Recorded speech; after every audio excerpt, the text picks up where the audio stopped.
falando sobre a falta de medicamentos para intubação de pacientes e focando agora no estado de São Paulo, na cidade de São Paulo. Por quê? A gente vai conversar agora ao vivo com um cardiologista que é intensivista e coordenador da UTI do Hospital Beneficência Portuguesa, Dr. André Gasparotto. Primeiramente, muito obrigada pela entrevista. Bom dia para o senhor.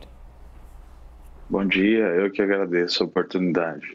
Doutor, se por um lado eu quero lhe perguntar a respeito da questão logística, se tem ou não tem um kit, por quanto tempo mais vai durar, qual é a situação, o número de internados na UTI, eu quero começar por um outro aspecto, falar um pouco do aspecto emocional. O senhor tem estado diariamente dentro de uma UTI, coordenando, cuidando o trabalho de outros médicos, de outros técnicos. Qual é o estado emocional dessas pessoas? Por que eu pergunto isso? Porque são os profissionais de saúde responsáveis por cuidar de outras pessoas e estão vendo esses kits acabarem. E a possibilidade desses pacientes não sobreviverem com a falta desse kit. O senhor pode narrar para a gente, por favor, esse cenário? Olha, eu vejo assim que todos os profissionais de saúde, não apenas os médicos, mas os fisioterapeutas, os enfermeiros, psicólogos, terapeutas ocupacionais, toda a equipe multidisciplinar que cuida do paciente crítico, ela está fadigada, ela está cansada. Já é mais de um ano que a gente está nessa luta diária, praticamente sem descanso, e todo mundo cansado fisicamente, mentalmente. Isso é um desgaste bem grande. Doutor André, quando faltam esses medicamentos para intubar um paciente, a gente está falando exatamente do quê? É um medicamento para sedar esse paciente e permitir que a passagem do equipamento que vai auxiliá-lo na respiração não provoque ferimentos? Nós somos aqui absolutamente leigos nesse assunto, né? Se faltar um equipamento desse, um medicamento desse, como é que um médico coloca um tubo em um paciente que precisa de auxílio externo para respirar? Se ele não tem sedativo, por exemplo. Palombo, se você me permite, eu sei que toda a imprensa tem usado esse kit intubação. Na minha concepção, o termo correto deveria ser kit sedação. E explico por quê. A quantidade de sedativos e bloqueadores neuromusculares, assim como os analgésicos, para a intubação é uma quantidade irrisória quando a gente compara com a quantidade desses medicamentos para manter o paciente sedado após ele ser intubado. Muitos desses pacientes ficam 10, 15, 20 dias necessitando desses medicamentos na terapia intensiva. Muitos desses pacientes precisam ser pronados, precisam ser ventilados de barriga para baixo. Então, esses pacientes precisam de uma ventilação que a gente chama de protetora, para que o ventilador mecânico faça sua função em reestabelecer o pulmão do paciente. Então, a falta desse tipo de medicamento, que não é uma iminência, já está faltando em vários locais.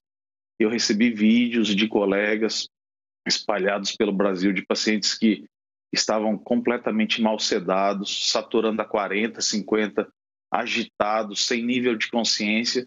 E esses pacientes evoluem a óbito, simplesmente esse é o resultado.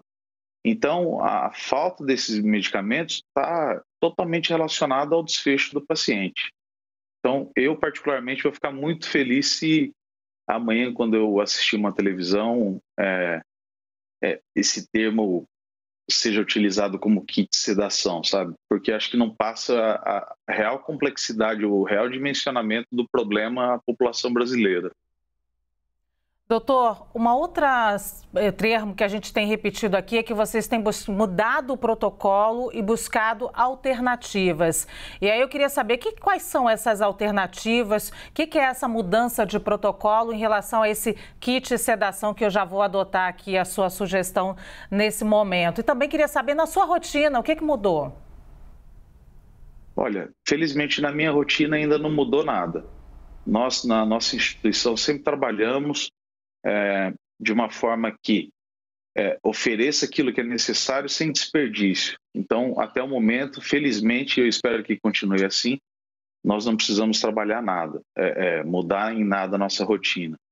Mas as alternativas, isso foi uma união entre Sociedade de Anestesiologia, assim como da Associação de Medicina Intensiva Brasileira, em criar protocolos para essa emergência da falta dos sedativos, analgésicos e bloqueadores que são utilizados de forma rotineira. São opções que não são as opções ideais, tá? Muito longe do ideal, mas são opções para que a gente tente manter o paciente sedado e bem acoplado ao ventilador mecânico. São drogas que, via de regra, a gente não utiliza nos pacientes intubados. Então, algumas delas até feitas intramuscular, outras feitas pela sonda, porque esse paciente não tem condição de se alimentar. Então, é por esse caminho, mais ou menos. Chegou-se até em pensar em utilizar anestésicos inalatórios dentro de algumas unidades de terapia intensiva, mas isso é extremamente complexo, o intensivista não tem o hábito de trabalhar com isso, quem tem o hábito são os anestesistas. Então, existe uma contingência grande de medicamentos, porém não é o ideal. Muito bem, agradecemos então a entrevista do Dr. André Gasparotto, cardiologista, intensivista e também coordenador da UTI da Beneficência Portuguesa de São Paulo. Obrigada e torcemos por dias melhores. Obrigado, com certeza, é isso que a gente espera.